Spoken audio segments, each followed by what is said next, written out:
Tako so danes slavnostno začeli novo šolsko leto Univerze za tretje življenjsko obdobje, ki letos poleg rednih delavnic, študijskih krožkov in strokovnih ekskurzij prinaša še nekoliko širši program. Želimo si namreč spodbuditi mogoče področje umetnostne zgodovine, vendarle smo v Trebnjem znani po naši galeriji likovnih samorastnikov in moram reči, da so zametki zgodovinskega krožka, ki seveda splošna zgodovina, tu v Mirni že nekaj časa tleli.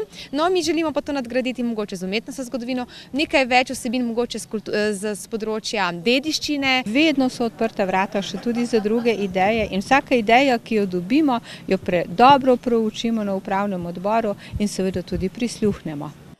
Lani se je število članov povečalo za 6%. In kaj starejše najbolj zanima?